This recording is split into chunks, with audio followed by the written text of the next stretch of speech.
and welcome to APMG Connect, the live stream panel show where we delve into the latest industries, trends and insights. I'm Shanice Mitchell-Cox, your host for today, and we will be discussing leading in the age of AI, human touch versus tech efficiency.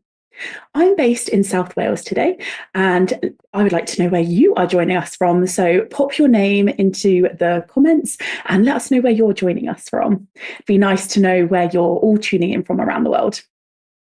So, in an ever-evolving landscape, leaders are struggling to get the best out of their teams and available technologies.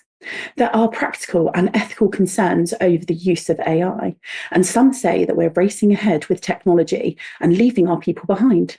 So, how do we get the best out of both of our people and our technology in a safe, mature, and enthusiastic way?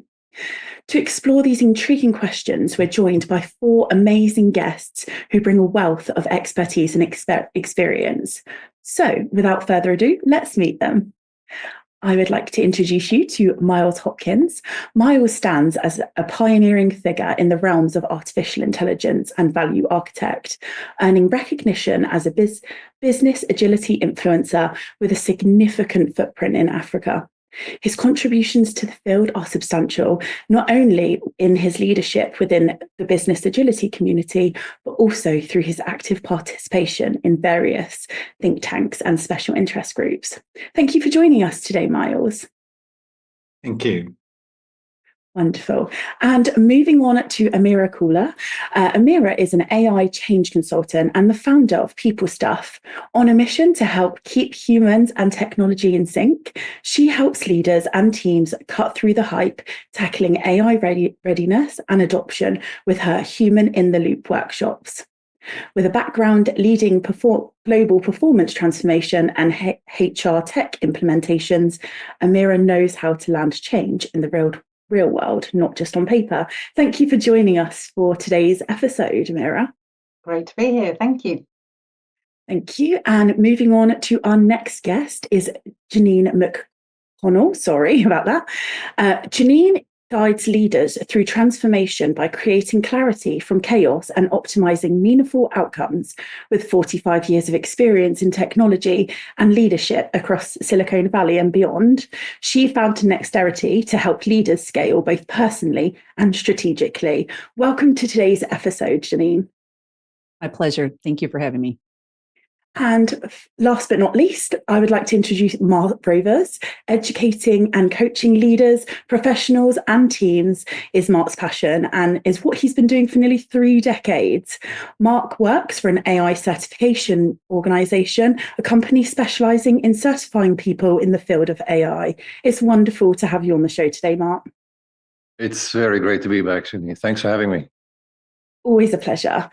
So, I would like to invite everyone to participate today. Get your questions in early. If you pop them into the comments, our social team will pick them up and they will get your questions over to the panel to get live answers. Ella is in the social chat. So like I said earlier, do let us know where you're joining from, the city where you're watching from, and we'll try and feature you in the show.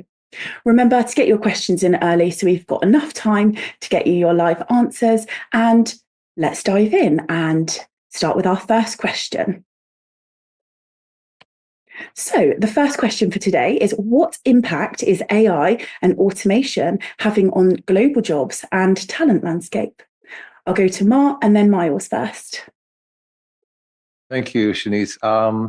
Yeah, of course, that's the main topic of the day. Let me make a few short sentences to set the stage maybe a bit when it comes to this. AI is eliminating, sorry, that's not even English. AI is eliminating routine tasks, I think we all know by now, but it also is creating a whole slew of entirely new job categories. And if I go back as far as, the introduction of the mainframes, but this is just the winners, I think, in this AI revolution, maybe we can say, are those who learn to dance with these machines, not to compete against them. Absolutely. Thank you so much, Mark. I totally agree with you. Miles? Yeah, no, thanks. And thanks much. I think that, so many people are so worried about, is AI going to take my job? And, that AI is going to end up taking away all the jobs and nobody's going to have any jobs and it's just going to be machines. But, the World Economic Forum often does a World Jobs Report. They release one about once every 3 years or 4 years. And in the latest one, which was released in early 2025, it said, yes, AI will actually, AI and automation will replace 92 million jobs, but it's actually going to create 170 million jobs. So there are 78 million jobs that we are going to have additional. But I think the key message that people need to understand on this is that these are different jobs. They're not the same jobs anymore. As Mart was saying, the sort of more routine jobs, the ones that are repetitive, et cetera, et cetera. AI is going to replace that. But that means that there's a whole lot of new jobs. Somebody will talk just now about the humans in the loop. There's so much work that humans can do that the machines can't do yet. So get ready for this AI revolution. Make sure that you are future fit. And there are exciting times ahead for people in the talent market. It's not a threat. It's actually an opportunity. Wonderful. Thank you so much, Miles. And we'll move on to Janine now. Yeah, absolutely. I want to add on to what both of my esteemed peers just said, and I'm calling it kind of the time to shake off the learning lethargy. I think people are going to have to really become very proactive in how they approach their careers. There are things that are uniquely human that are going to really prevail: empathy, communication, listening, things that are uniquely human that AI will never replace. However, I think the more you become a master of your domain, a master of a broad list of human first capabilities, it's going to be critical. As in any revolution from the Industrial Revolution forward, there is a time to retool, and it's going to go to the proactive, the people that are, as I said, shaking off a learning lethargy and really bringing forward the ability to drive and take advantage of those new opportunities that Miles just called out. Absolutely. Thank you so much. Fantastic answers, panel. And Amira, if I could ask for your comments on this answer. Yeah, sure. So definitely echoing a huge amount of what everybody said. But I think also what I think organizations sometimes are doing is they're asking the wrong questions, because they're fixating on what jobs AI will replace. When I think what they really need to be thinking about is that AI isn't just changing what we do, it's changing how we think about work itself. So I think that there's a huge readiness gap, and it's not so much about a skills gap, although there is that, as much about a readiness gap, so that people really are staying open-minded and curious enough to continue to evolve as AI just moves at a pace that none of us can even begin to comprehend. So I think the winners in the talent landscape will be the ones who really apply curiosity and stay open-minded, and stay ready to the changes ahead. Fantastic. Thank you so much. They were great answers, panel. And we will move on to our next question. So this question is from Joe, and Joe has asked, what are some key challenges organizations are facing to balance tech efficiency and human touch? What steps can they take to address these challenges? 2 questions there from Joe, but we'll try and get you your answers as best as we can. We'll go to Amar and then Amira first.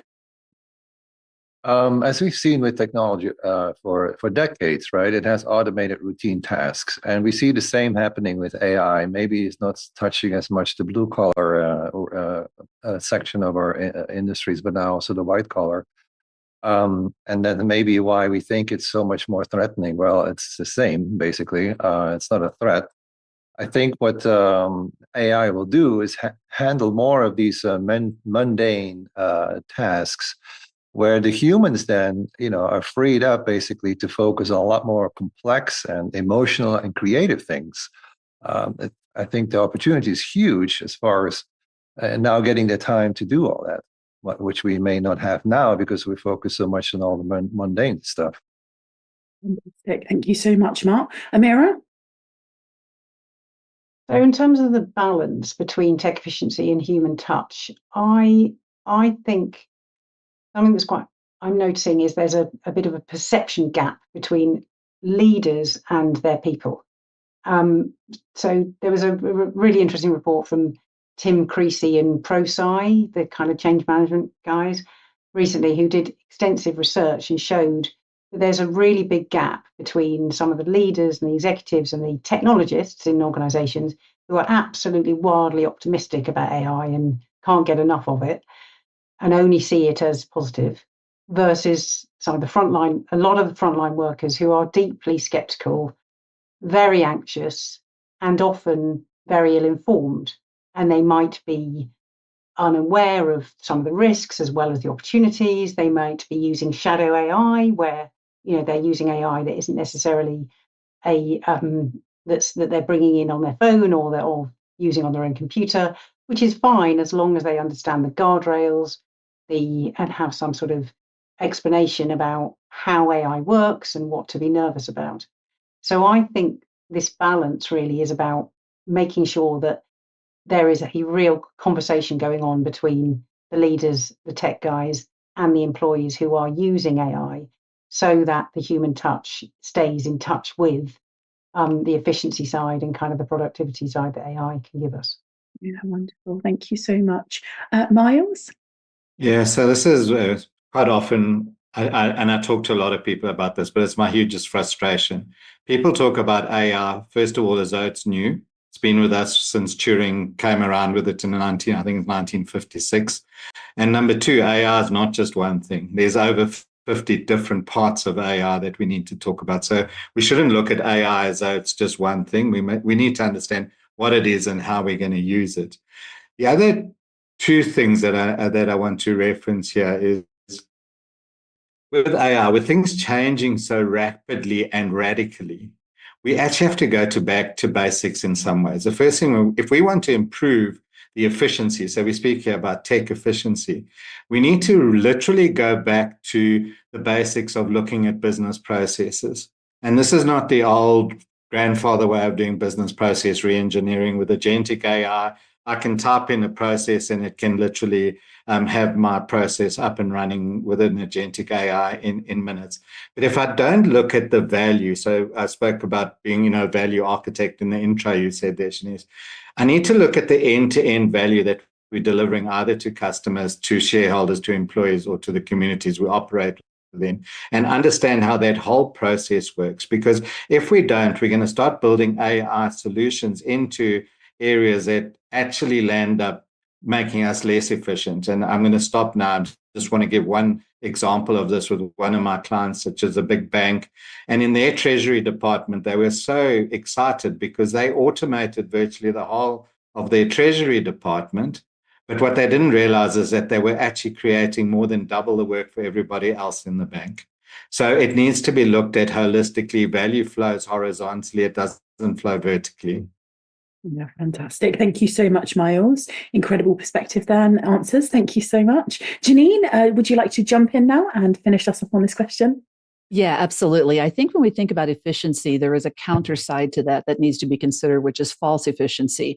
And, having lived through the service management revolution, all the things that have been done in name of driving efficiency, which can be good, there is a construct of false efficiency where the experience is degraded to the point where the efficiency is no longer there. And people start to take extraordinary means to get around. Sounds a little bit like what Miles was referring to, right? You think you're making things more efficient, and in fact, there's a falsehood behind that because the experience has been so severely degraded that your community can't function in that anymore, and you're actually just driving the problem elsewhere. So I think when we look at the term efficiency, we need to be very certain that we're balancing another E word there, which is experience. And I think that's an area that we're really going to have to see a shift in how we measure and how we think about everything. Cannot only be measured in terms of service level agreements or KPIs that are not factoring in what the experience is like, how the adoption is going, what the ultimate sentiment is, and how this has impacted, exactly to Miles' example, which made me think about this, is what about the downstream implications of this efficiency that you, quote unquote, are driving into a process at the sake of the experience that your end users, that your customers are actually obtaining, and what are they doing in response to what's been changed around them. So I think there's an offsetting, just like every action has an offsetting reaction. That's something we need to be very cognizant of. Yeah, absolutely. Thank you so much. And Joe, I hope you enjoyed those answers. Let's move on to our next question because they are stacking up. So this one has come in from Ranjit.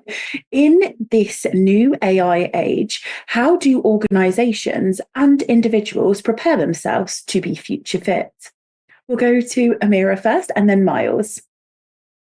Okay, so for me, this is actually quite personal because I wouldn't say, most people who know me and have known me for 30 something years would never have described me as a tech person.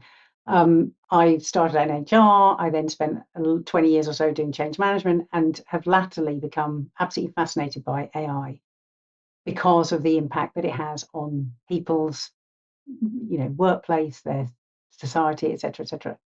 So for me, getting future fit was part of my journey. And I would say, being very practical, you simply need to open your eyes and minds, individuals do, to becoming ready, to this future fit world, just being very, as I said, curious and starting to experiment with AI. So I think a lot of people are incredibly nervous. I speak to people who say, I don't even want to hear about it. It's all around me. It's all I hear about. I'm already, I know I'm already behind the curve. I'm not going to catch up. That is just terrifying because it's going to be like when they describe often their elderly parents as not being able to park because they don't know how to use the app on their phone. AI is going to infiltrate every single part of our life. So being future fit is all about, I think, taking some first steps, just experimenting it, doing it in maybe a safe way at home, not in the workplace, and really, just getting your hands dirty, and then you'll be amazed by what it can do and how it can help you in all sorts of ways. Wonderful. Thank you so much. Miles? I think Amira really covered from an individual perspective, and I love what she said there. But I think from an organizational perspective as well, is to say, at the end of the day, we need to start moving. A lot of organizations are starting to move what they call skills-based organizations. So what's happened in the past, again, I said earlier on that value towards a customer, let's just say customer, flows horizontally.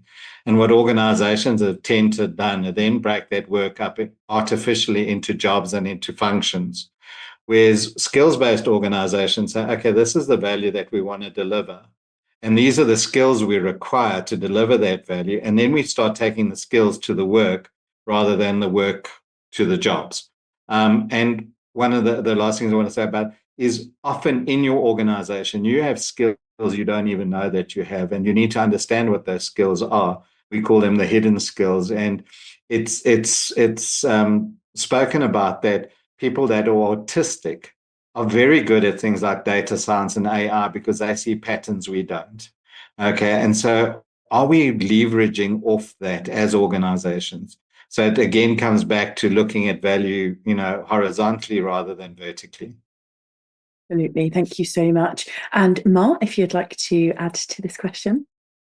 I would even go a step further than what Miles said as far as his comment about being skills focused or based. I would even go a step further and say we need to think a lot more in capabilities.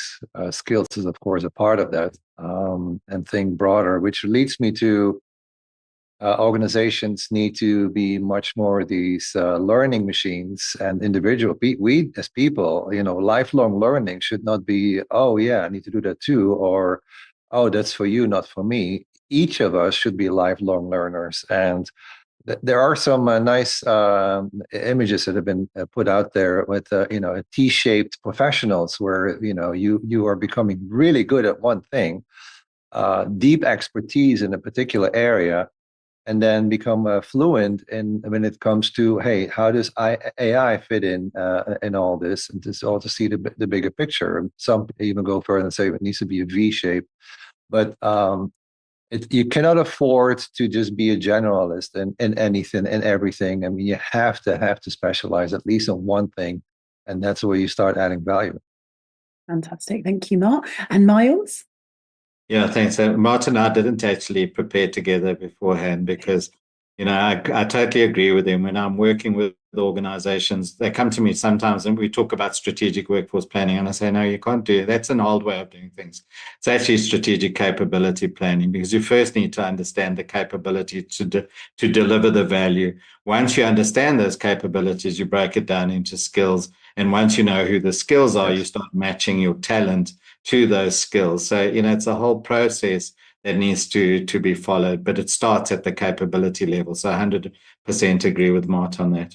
Wonderful. Thank you so much. And Janine? Yeah, I'll just close it out with 5 words, and this is for individuals and for organizations, and is learning as a strategic advantage. We're no longer in an environment where being a lifetime learner is optional, or retooling yourself with great intention is optional. If I have time, if I can stop binging Netflix for a few minutes and go take a class, I think we're going to have to see a lot of people starting to really, I saw one of the comments come through about my comment around learning lethargy, right? I think we're going to have to shake off the lethargy and the comfort at an organizational level and at an individual level. Be proactive about your own career, but organizations need to reward and celebrate and build a learning culture. In some organizations, admitting you don't know something is seen as a weakness and something that you don't want other people to know, that you need to take a class, that you need to learn things. We're in a new era where everybody needs to be learning all the time, and that needs to be deeply seated and embedded throughout the entire organization. So it's really learning as your key corporate strategic advantage. Absolutely. That's fantastic. Amira, did you want to jump in here too? Yeah. Sorry, this is a question that we've all got question. About, but I think we're probably all interested in the learning side. So I think another perspective that I just give on this from an organizational perspective is also that leaders need to be training people, I think, on the how and the why, and not just the what. And what I mean by that is focusing, because the technology is moving so quickly. It's not the thing to do isn't to worry about the tools and what the technology is going to do. It's looking at the how and the why. And what I mean by that is things like how individuals can cope with and embrace AI, which will soon be much more than just an information source. It will be taking action, which is what obviously agentic AI is all about. It's actually doing stuff rather than just giving you some information, which I know we'll come on to, I'm sure. It's how people should be able to use it responsibly and ethically, how it fits with the business strategy, so that you're not just focusing on what tools should I be investing in. It's, well, for what purpose, and what's going to be the most competitive advantage, the area that you can apply AI to. And on the why side, I think there needs to be much more focus on why AI acts like it does, why it hallucinates when it still does, what's going on behind it, and why you'll need to become familiar with working with non-humans as well as humans in the future. So I think that's some of the other stuff that organizations need to be thinking about to get future fit. Yeah, absolutely. Fantastic. Thank you so much. And what a great question, Ranjit. Thank you for submitting that to us today. We're going to move on, as I can see the questions are stacking up very quickly. So this one has come in from Samantha. As agentic AI becomes prevalent, what are the implications for human touch versus tech efficiency? We've got Amira's hand up first, and then we'll go to Mark. So I think I just mentioned about agentic AI, and I'm sure lots of people out there know what it is. A very simple definition, I think, is it's not just when it's when AI goes from taking and giving information to actually making decisions and then eventually taking action based on them. So really doing something, not just giving you words or images or whatever. So I think this has got absolutely fascinating implications for organizations and for employees, because I've been having some really interesting conversations recently with people who are beginning to implement agentic AI in their organizations. So one of the questions, for instance, is is it appropriate to name an AI agent with a human name? So if you have got an agentic AI agent working in your HR department or your legal department, should you call it Bobby or Raja or whatever? Because that gives it the impression that it's human and it's got a sentience.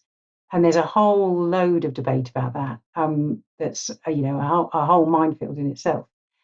And then if we are naming these agents, should we tell the user that they are actually that they are now cooperating with an AI rather than a human? So that's a whole other kind of ethical debate.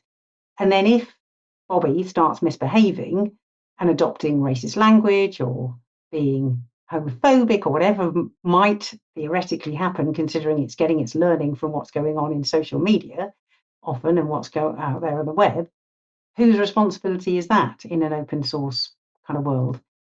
And the last thing I'd say is I had this very funny conversation recently with someone who said, I can just imagine that the first disciplinary action that we're going to have to take against the agent, and who is going to do that? Is that going to be a human or is that going to be another agent? And I thought, this is a whole new world with implications.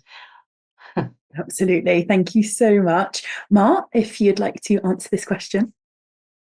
Sure. Yeah, I'll build on that. I mean, agentic AI changes everything because it thinks, and it's not just processing, data like what we're used to. This means that the human value is going to shift from just doing to directing, creating, and connecting. And that leads me to some sort of a metaphor. Maybe we should, keep in mind is that we should become, and we probably already are in certain cases, the conductors of AI orchestras. Think of it that way, as if we're in charge, right? So not have something else take charge, basically. And what remains also for us, and what distinguishes us, is our emotional intelligence. I don't see that ending up anywhere in AI. That's still us. And that's where we have a lot to offer. Absolutely. Thank you so much, Mark. And Miles? I just want to build on what Mart was saying there, actually, is to say, I've started talking to many people in either, if you can refer to it as human capital or human resources, and saying, in fact, their job titles need to change to what we call the Chief Value Orchestration Officer, because in the workforce today, you've got full-time employees that are humans, you've got contingent workers that are humans, you've got ecosystem partners, and now you've got your digital workers that are either bots or AI agents. And somebody needs to be orchestrating the delivery of value across the business. You can almost imagine an old-fashioned org structure that has a full-time employee here, a bot here, whatever. But at the moment, most organizations are not thinking about how do I integrate all four of these different categories of workers into actually delivering value. So it's just building a little bit onto what Mart was saying. Fantastic. Thank you so much. Great question and great answers from our panelists. So we're going to move on to our next question. That one's coming from Brian. Why are so many AI initiatives failing? It's a great question. We'll go to Janine and then Mar and then Miles. I think since time began in our current state of the late 70s to the 80s, every implementation that I have been involved with for 45 years has been perceived as a technical implementation. The things that have been, the tool is going to fix everything. Let's just implement a new technology and all our problems go away, until 2 to 3 years later, then we're implementing yet another tool to solve the problems that the previous tool didn't solve. And I don't think anything has changed. As a matter of fact, it is amplified because the process of implementing, if we can even use that term, AI, integrating AI, as was stated on the previous question, throughout the workplace is a cultural change. It's an organizational change. It is a way of thinking change. And if we don't bring organizational change management and adoption and relationship to the top of the pile, instead of, I've been on so many projects over the last 45 years where any money spent on organizational change management, on helping drive adoption of changing culture, was seen as a frivolous option and was the first thing cut when budgets got tight.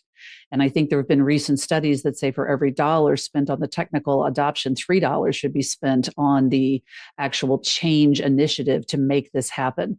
So I think one of the reasons we're seeing these initiatives fail, which again is nothing new in our tech world, when you can see things from the Standish Group, from the Chaos Report, saying that still we're looking at 80 to 90% failure. Failure is a very subjective term, I want to add as well, because that's a whole nother conversation for another day on what we define as failure. But I think it's because we are not looking at the big picture. We're not looking at the downstream implications. We're not looking at the retooling. We're not looking at the adoption. We're not dealing with psychological safety. We're not dealing with the impact that it's having on people's just general psyche. So I think if we are seeing the failure rates that are being cast out there, it is the same reason that everything else has failed, only on steroids, which is a failure to consider organizational change, adoption, and how people are psychologically reacting to this above and beyond the fact that it's a technical implementation. Thank you so much. And we'll go to Mark next. Just quickly to give room for everybody else, that AI amplifies what you already are. And if you're messy, when it comes to your people focus, process focus, purpose focus, AI makes you messier faster. Yeah, that's a really good point there. Thank you, Mark. Wonderful. Miles, would you like to add to this question? Mine will be quick as well. And, I 100% agree with Janine in terms of the change. The change is so critical. But I think, again, coming to something I said earlier on about going back to the basics of business process, we've got to look at it from a systems thinking perspective. If I'm going to do something here, what is the knock-on effect upstream and downstream? And how is that going to improve or leverage off what we're wanting to do and wanting to achieve? So I think everybody's going after AI as though it's the silver bullet, but they don't understand what it is. They don't understand it from a systemic perspective. And that's why a lot of it is failing. And again, I agree with Janine, we need to say, what does failure mean at the end of the day? So yeah, I think we're going down this road one way or the other, and we need to improve it. Fantastic. Thank you so much. Great answers there, panel. And Brian, I hope you enjoyed those answers too. We're going to move on now. So this is a question from Thomas. What are some proactive steps knowledge workers can take to offset AI anxiety? 87% of workers report having it. Janine, you got your hand up the quickest. Yeah. This is absolutely a hot topic for me, is the whole concept of AI-induced anxiety. A recent study from EY said that right now we're looking at 70 to 80% of knowledge workers. And I think Mart might have mentioned earlier that this is kind of unique, because I think typically those of us that have worked in the tech realms have been on the high end knowledge. We felt pretty comfortable about where we are and pretty untouchable. And I think now that whole paradigm has shifted. So what we are seeing is a huge amount of AI anxiety. And interestingly enough, from this EY study, is that number is up 48% from the last 12 months. That's why I kind of said in my 4.5 decades of doing this, I have never seen the balance of learning anxiety versus survival anxiety at the point that it's at right now. And if you look at classic organizational change management, when one of those anxieties gets dramatically out of kilter from the other, paralysis results. You're either more concerned about the learning, you can't even think about survival, or you're so concerned about your career survival, you're paralyzed for your learning. And so I think what's really important, and what I'm really trying to reach out to the people I serve, is the anxiety can be offset by action. So how do you put into place actionable strategies? I don't care what kind of challenge you are in your life. You will stay in this anxiety paralysis until you put into place actionable steps that makes you feel like you're actually moving forward and you have some reality or illusion of control over your destiny. Because humans, by and large, need to feel like they have some autonomy and can help direct where their future is going. I think people are seeing this as done to them rather than being done with them. So I really just want to encourage everyone to shake off, again, I'm going to overuse that term, but that learning lethargy, put action into place and understand exactly what is the next step for you personally. What are the things you need to be learning? What are the career changes you might need to be preparing for, whether it's 18 months, 3 years, 5 years down the road? But take action. Don't just sit in anxiety and let that eat you up. And I think that if we can get everybody kind of moving forward collectively, learning, understanding, and adopting, I think that whole anxiety level can be reduced, because it's untenable and unsustainable the way it is continuing to grow right now. Yeah, absolutely. Thank you so much. Miles? Yeah, I think there's a couple of things here. I think, first of all, understand what those potential jobs of the future are. And if it says things like data scientists or this, or, that, don't get worried about that, because essentially what AI, and particularly, generative AI, and that will actually do is augment what you do. I mean, I was doing work for a client this morning, and doing some research around, banking trends and whatever it is. It would have taken me 2 months to do. I did it in 15 minutes. You know what I mean? So literally, I augmented what I was already looking at doing and adding real value into my clients. Because the one thing that, tools like ChatGPT and, Claude and all of these will do for you is they'll call on the whole world's information. Yes, they hallucinate. But when we built Ask Milo, which is a platform, at the end of the day, people were saying, yeah, but, your ChatGPTs hallucinate. And I say, we built Ask Milo because I realized that it was going to start replacing the work that I was doing as a consultant. And whilst ChatGPT may only be 70 to 75% accurate, consultants are actually less accurate at the end of the day, because I'm not drawing on all the information of the world. I only have the information I have in my head, whereas ChatGPT, and that has all of the information in its head. So learn how it can augment you, how it can improve your delivery into organizations. Learn all the new jobs. There are hundreds of new jobs that are coming into play that have never been here before. And with the world of AI, we can actually learn those jobs very, very quickly. So don't be scared of them. I won't be embarrassed to say that I'm 63 years old, and I love working with AI every single day. So you can never be too old to do this stuff. Absolutely. You've just got to give it a go sometimes, don't you? Give it a try, and reduce that, reduce your anxiety around it through that practice of like Amira said earlier, doing it at home or doing it in a safer space where you can practice, learn, and apply. So fantastic. Thanks, Miles. We'll jump over to Amira now. Yeah, so just building on that, just one really practical thing. Just choose a task you don't like doing, something that takes time that you wish you could get back. It might be taking a note of a meeting, or recording a meeting and having some minutes from that meeting, or working out what you're going to cook for dinner based on some things in your fridge. All sorts of things. Plug it into Claude or ChatGPT, and that's just a first really simple step to just start experimenting, reduce anxiety, because you realize what it can do. Because so often I think people are anxious because they haven't started yet. So they kind of go, you're all so much further ahead than me. I don't even know what it does yet. Well, then do something with it. The other thing I'd just say, just on this, I think what this is, people who are already in the workplace, interested by and worried for, graduates, the school leavers, the returners from work, from maternity leave, whatever it might be, who are very anxious about the fact that roles aren't even there for them now, because the truth is that AI really does take the repetitive tasks very, very well. And so in some ways it's the more senior people who are more protected, because they are the ones who have to judge whether AI is accurate.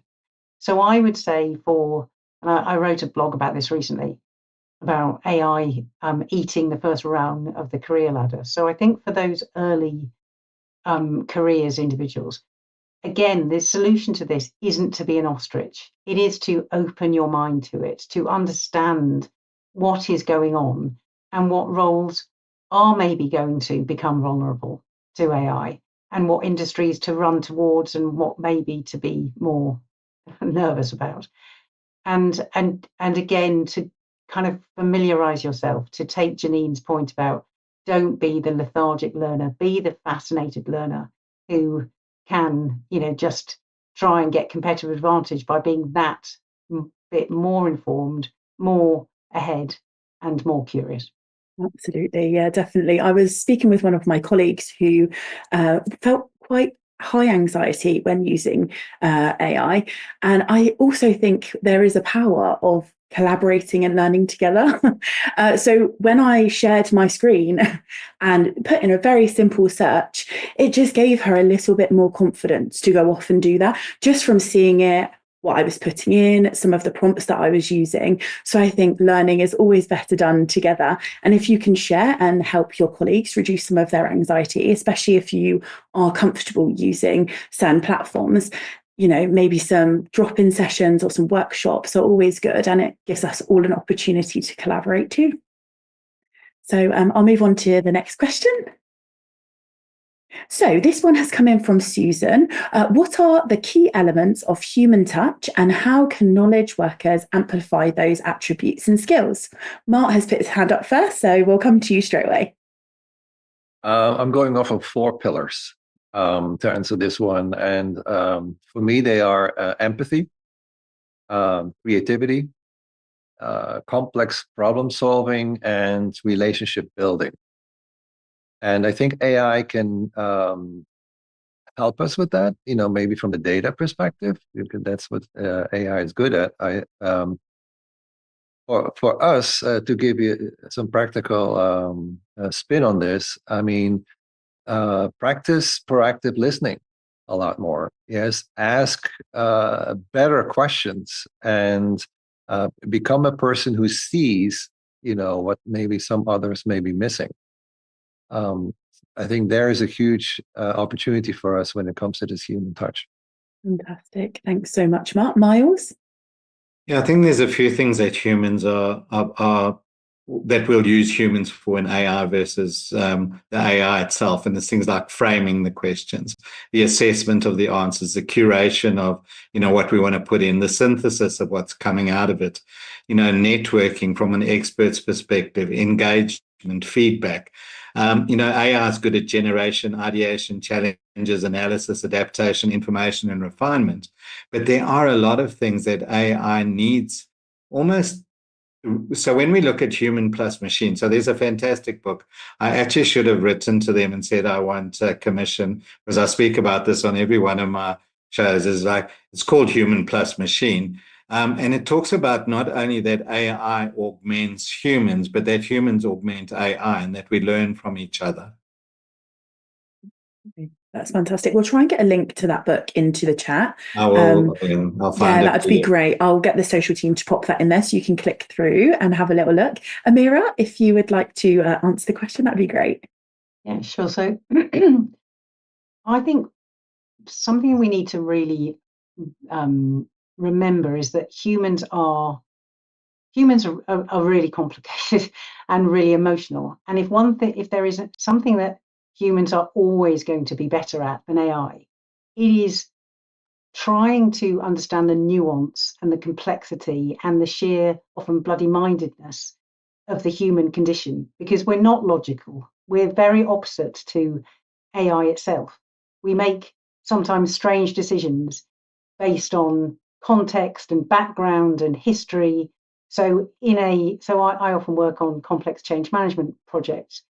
If you have a group of people in a room who know the history of what has gone wrong in the past, why something has failed, what department didn't listen to the other department, what culture it didn't land with, that is contextual nuance that is illogical sometimes and is very human. And I think where the human touch comes in is for us to always remember that we have a capacity for the EQ and the complexity and the emotional side that a machine may never understand in the same way.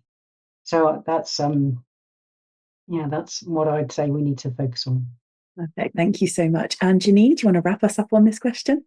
Yeah, absolutely. I want to go back to one of Mart's 4 pillars, which he was expanding on with listening. One of the things that I bring in my practice is something called the Echo Listening Certification, which is probably not well known, but you can scientifically assess listening habits. And everybody listening to this podcast and everybody on this podcast has listening habits that they bring. While your AI may have a microphone button, it is hearing, but it is not listening. Every human being brings a different dimension to listening, which is why 10 people can walk out of a meeting room with 9 different ideas of what was just said in that room. So I think that is one thing that I would really challenge individuals to do, is to amplify their intentional listening and actually learn more about how they listen and how that impacts their viability, how that helps them bring a different dimension to the conversation. And there is actually scientific assessment around that most people are not aware of. So I think that's a totally and uniquely human thing, is how you listen, not just that you listen. Yeah, absolutely. That was absolutely fantastic. Thank you so much. Amira, do you want to jump in quickly? Because I just heard this very interesting thing just recently, that 2 different people had taken their agent, their bot, into a meeting to listen to the conversation and then to give them a summary. And that those 2 different AIs had come out of that conversation with very different takes on what the conversation had been. So it's not just humans who hear things differently, it's also the AIs will hear things differently.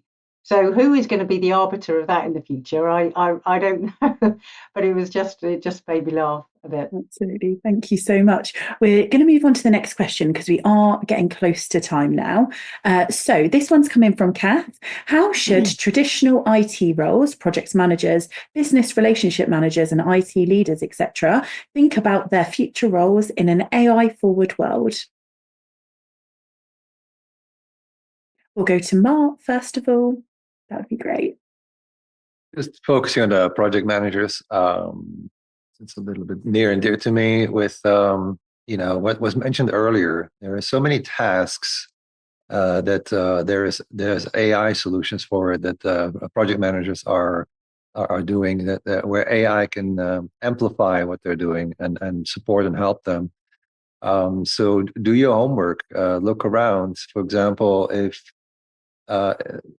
something like, for example, putting together a risk register, right? I mean, literally, that's something that can be done in a matter of 15 minutes, half hour, obviously with the correct data, but at the same time, there's so many tasks that the project managers are faced with that there's solutions for that, and a lot of project managers don't even know about it or take the time to do some research and figure those out.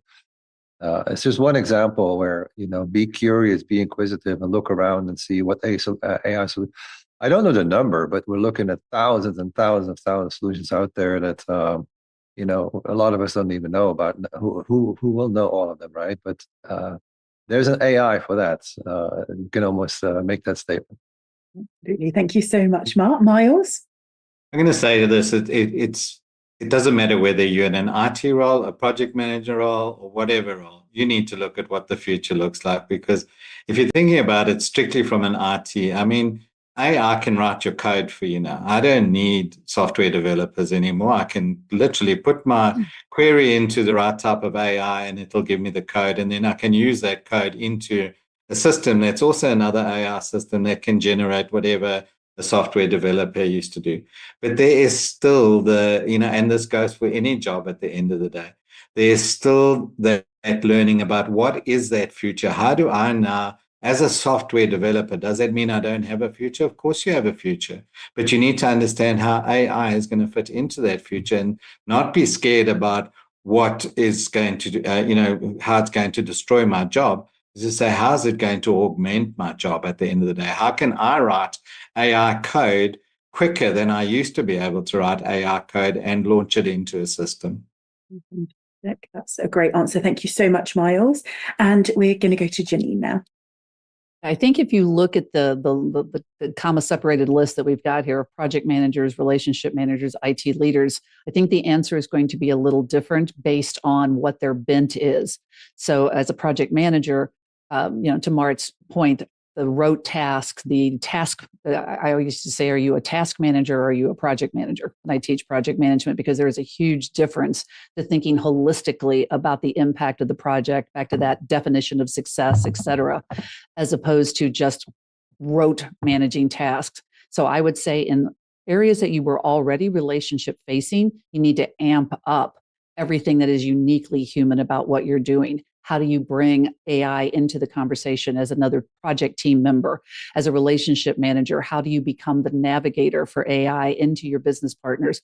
I think where it's going to be more interesting is IT leaders. And I've worked with a lot of infrastructure leaders, people that have been typically very back office by design and by wish, right? Don't really necessarily want to deal with people. So I think that's where the bigger challenge is going to be if you're in a role where you have been somewhat detached from the human element. You're really going to have to amp up your human element skills. Fantastic. Thank you so much. Fantastic answers, panel. And Kath, I hope you have enjoyed them too. I'm going to move on to the next question because we are getting close to time.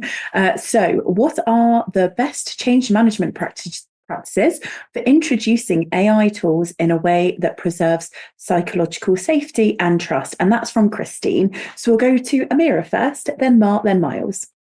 Okay. So I would say start small, start safe, and start together. So don't roll out. Don't think so much about rolling out AI tools as rolling out AI conversations. So what I mean by that is creating kind of little pods, innovation lunches, lunch hours, whatever it might be, little rooms where people can come together and play with AI in a low stakes environment with peer support, and where failure can be celebrated and not hidden, and where you can talk about the good and the bad and the really ugly of when something. People will learn this stuff together, and the best change in the future is going to be a very collaborative, very kind of innovative way of just discovering what the AI can do at the pace that none of us can quite anticipate. So it's all about learning labs and learning innovation, I would say, in the future. Absolutely. Thank you so much. And we will move on to Mark now.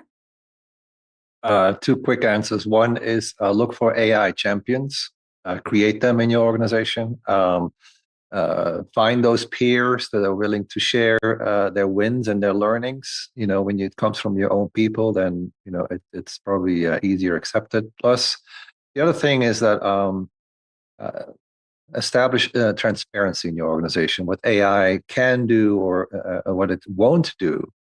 So bring that clarity, because if we lack that clarity, then it creates confusion, and what we need is confidence. Absolutely. Fantastic. Thank you so much, Mark. Miles? Yeah, I'll be quick. I think I just want to build on what Amira was saying as well. It's almost taking that design thinking approach to change management. I think the old way of change management, where it took a year to actually develop a change plan and that never got implemented, that's not going to work in this world. It's got to be quick, it's got to be iterative, and it's got to be designed together with the people it's going to be impacting. Yeah. Absolutely fantastic. Thank you so much, panelists. Right, we've got one more question. So this is coming from Ogum, I think. How can managers incorporate safe and ethical use of AI? Wonderful. Miles has got his hand up first, so we'll go straight to him. Yeah, I think when we started off, they said to me, I don't have to answer every question. So my apologies that I put my hand up for every question, but it's obviously passionate. I think I'm not necessarily going to answer the question entirely in the way it was most probably meant, but I think one of the things that we've got to keep on bringing into play is, what does ethics mean to you? Because a lot of the times when we have these discussions, we generally have an audience or panelists that are from a Western world. Okay. And ethics in a Western world and ethics elsewhere have different meanings. So what do we mean when we're talking about ethics? And then once we understand what those ethics are, then we can start building policies and governance and, playbooks around that. But it's not going to always be a Western way of looking at ethics. Yeah, absolutely. Thank you so much. We'll go to Janine next.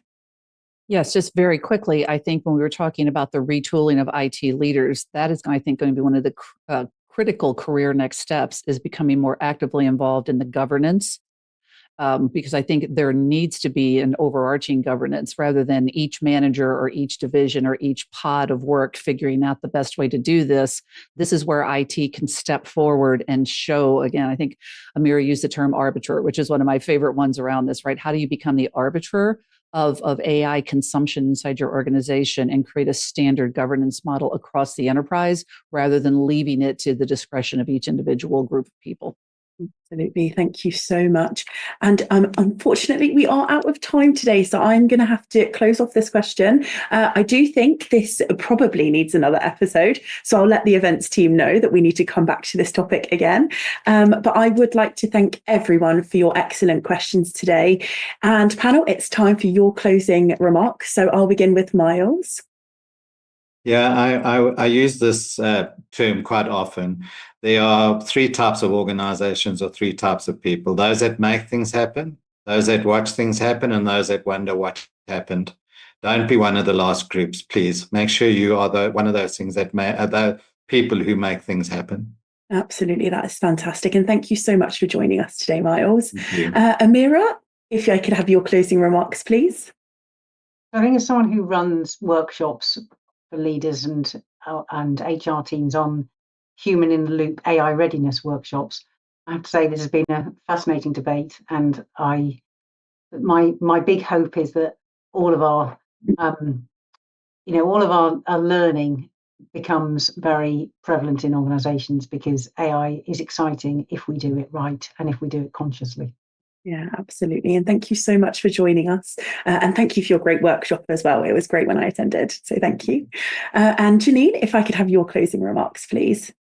Yeah, absolutely. If nobody gets anything else from this conversation, but it is a call to action, turning your AI anxiety, turning your uncertainty about your future, about your organization's future, if you're a leader or if you're an individual contributor, turn that anxiety into action, shake off the lethargy, and get learning. Absolutely. Fantastic. And thank you so much for joining us. It's been great having you on today's show. And Ma, if I could take your closing remarks, please.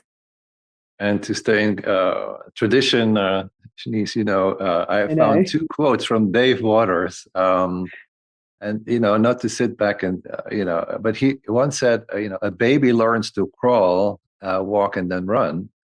And we're in the crawling stage when it comes to applying machine learning. He said, that doesn't mean we can just sit back and watch this thing grow. No. He also said, AI is the future, and the future is here. Absolutely. An important reminder, and one I will add to your quote book, Mark, that I soon shall release, because I enjoy your quotes so much. Thank you so much. Thank you, panel. Great answers today. And over on our website, you can search for answers to over 3,000 questions, a free resource connecting you with experts from around the world. Oh, and don't forget, you can also listen to this episode on your preferred podcast platform. Just search APMG Connect and you'll be able to listen to our first episode and our second episode already. And looking ahead, we've got some fantastic events coming up. So on the 4th of September at 1:00 BST time, we have AI and change management, what that means for change managers. On the 17th of September, we've got Future-Proof Your Career, the skills that matter the most. And on the 1st of October, we have the Modern Project Leader. What skills do you actually need?